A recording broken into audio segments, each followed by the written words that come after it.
frustrations, and fears. And I've been in a space and time where I feel like I've been asking more internal questions about my life than I found answers for, because I was warned that life would one day feel like it was passing me by, and I couldn't catch it or slow it down if I tried. And it did. Life transitioned again and again. And multiple times over the last few months, I found myself asking one main overarching question: what am I supposed to do now? There are dozens of books out there to help us find purpose and passion, but there aren't a whole lot of people who are talking about what you do in the in-between spaces of life.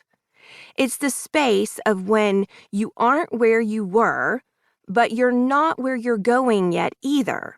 What do we do there? This is why this book is titled Your New Now. It's not so much about where you've been, although you will look back on your childhood a little bit. And it's not really about where you are going. It's about what we need to learn in the here and the now. It's about finding strength, wisdom, and hope for the current space you find your soul settling into. The truth is, change in life is the one constant we can count on.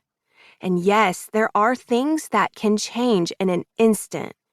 We can go to bed one day with one status and wake up the next with another. But what I've found is that most transitions in life come on slowly.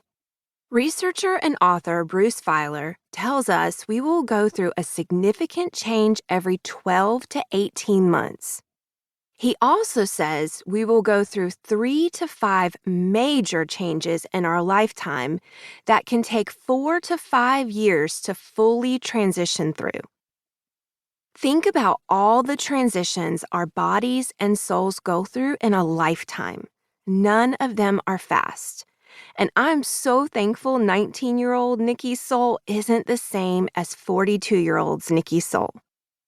The slow sculpting of our souls is something to be sacredly held.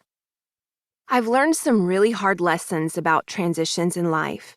For example, life's seasons don't always end up looking the way we had hoped.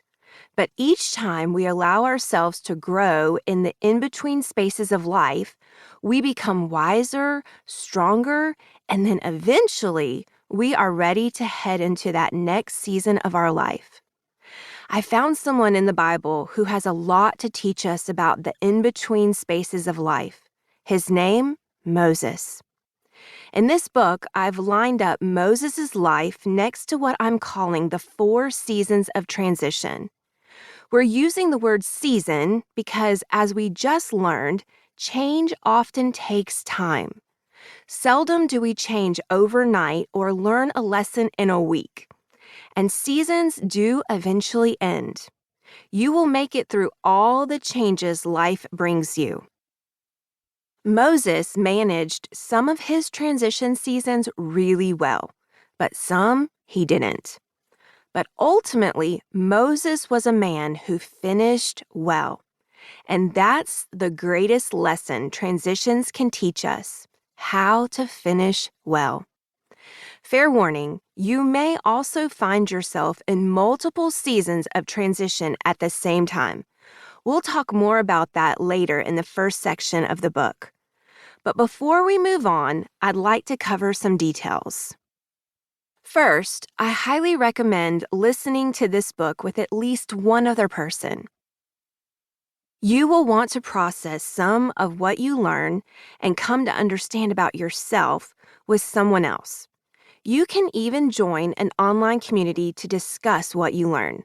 Look for a group on Facebook called Your New Now Conversations.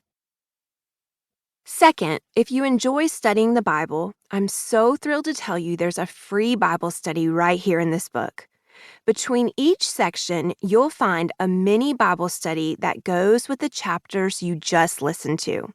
So listen to the chapters and then do the study. This will be great for group studies as well. And lastly, be kind to yourself in this process. This book is